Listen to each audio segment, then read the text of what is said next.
What's up, guys? It's been a while since I made a video. Well, I say a while, it's been a day. But today I'm going to talk about December 21st, 2012, which isn't that long away. Basically, for those of you who don't know, December 21st, 2012, end of the world. Well, apparently. According to the ancient minds, blah blah blah, they ran out of time on the calendar, and because they ran out of time on the calendar, world's going to end. Because, you know, minds are all knowing, but not really. Something's going to happen, or they say something's going to happen. One way or another, world's supposed to end, solar flare, whatever, blah blah blah, Assassin's Creed 3. There's many ways the world could end, if the world does end, but it probably won't end in my lifetime, or at least I'm pretty sure not. Or at least not until I'm about 80. If I'm 80, then fine, do it. I'll die on a roller coaster, I'll be happy.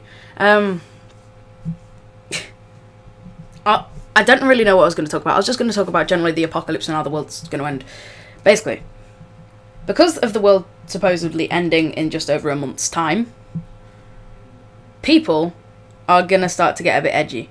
And it's going to be funny. Because as much as it's kind of just what everyone does, no one believes that the world's going to end, neither do I, but people definitely, like, there's going to be some people in the world, Christians probably, who are going to be just freaking out. Or at least hardcore Christians. Because they generally do. But, I keep saying, it's really annoying. I wish I didn't. But, see, point proven. See, if the world does end on December 21st, 2012, whether it does or not, people are probably going to be rioting.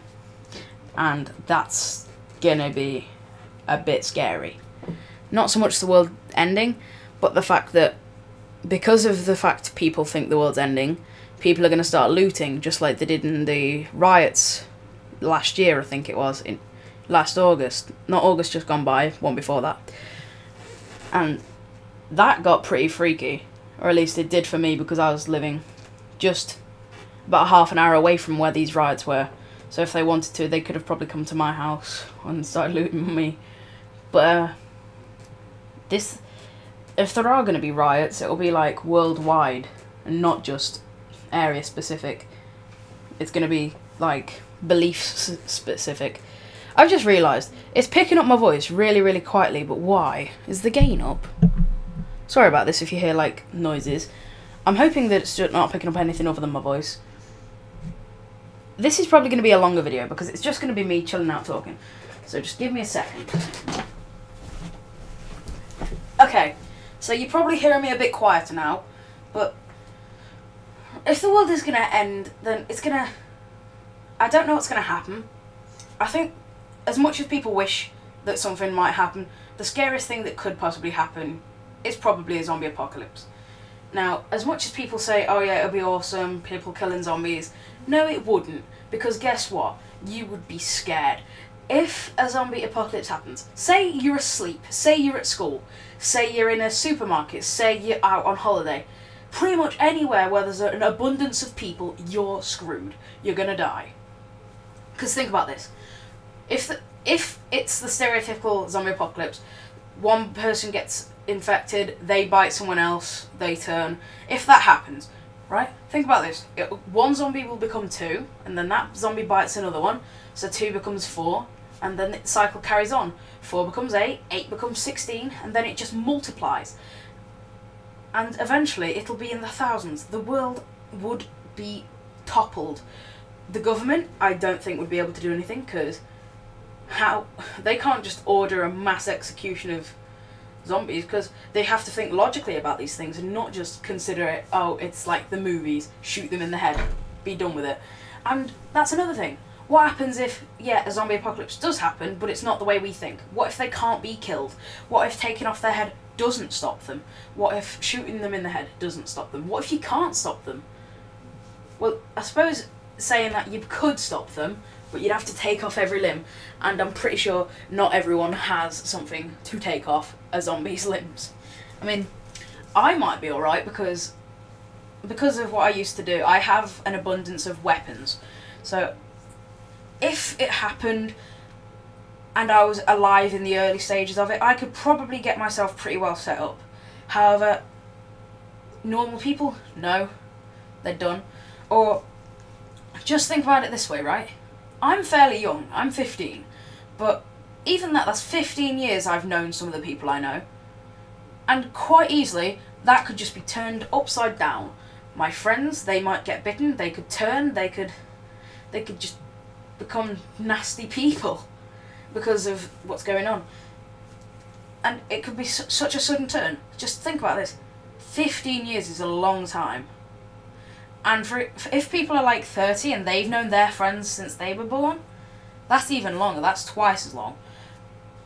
So imagine how hard it would be to put down a friend or a family member or even a dog. Right, that's a good analogy. People say that, oh yeah, if they turned, I'd kill them without a second thought because they're a zombie. No, you wouldn't. Think about it this way. Whenever you've got a dog with a disease and there's just no way it's going to make it and you have to put it down because you know that you just have to, how hard is it to make that choice? How much does it hurt you to watch that dog's eyes go to sleep one last time? Think about that before you even bother to say you could put down a friend or a family member. That's how difficult it would be. Just think about it that way. You can't put down a dog without shedding a tear, without being mentally hurt, without being emotionally staggered.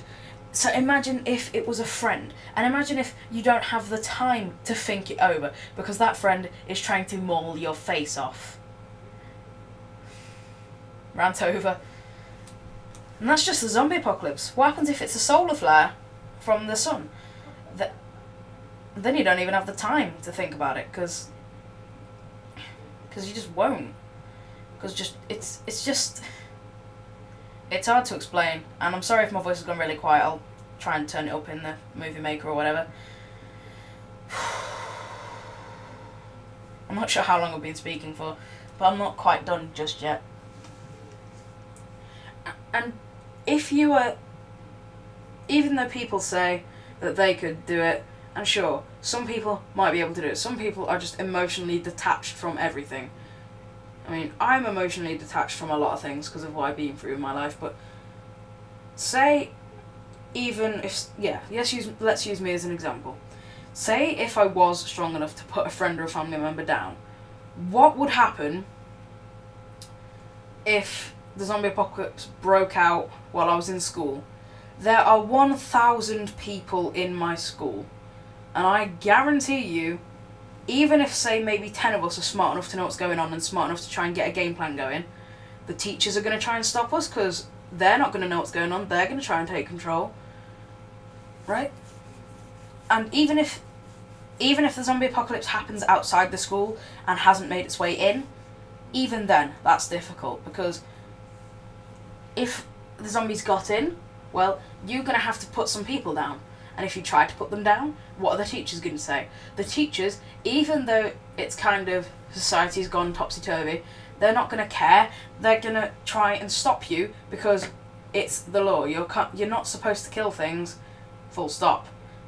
But even if we know that it's too late for that, they probably won't. Some of them might, but some of them, guarantee you, won't.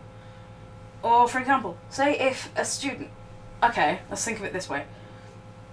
Say people are walking to school, and on the way to school, someone gets bitten, right? And I just want to point out, the first zombie, if there is a zombie apocalypse, it won't be a mass... You probably won't be able to tell that it's a zombie straight away. You probably assume it's someone messing around, because they won't be decomposed, they won't be missing bits of flesh, they won't have blood in their face. It's not going to be like that, because guess what? That happens because of them being ripped apart and decomposition. The first zombie will look fairly humanoid and standardly normal, because they are the first, they are just mentally switched, and they haven't been bodily, like, mauled or anything. So they're going to look fairly normal. And if that goes and bites you, well, guess what?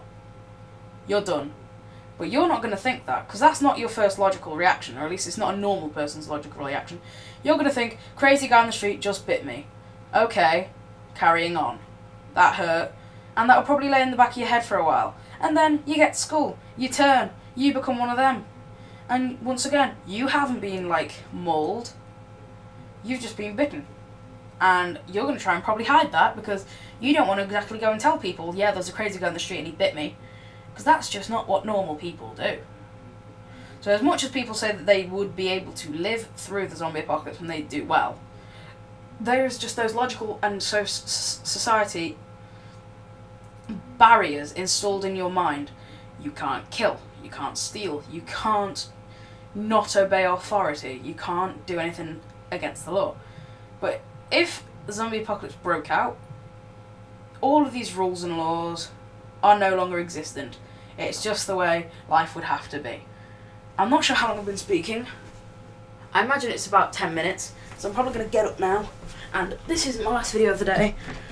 Not in the slightest. Right guys, so see you later. If you like this, please go ahead and subscribe.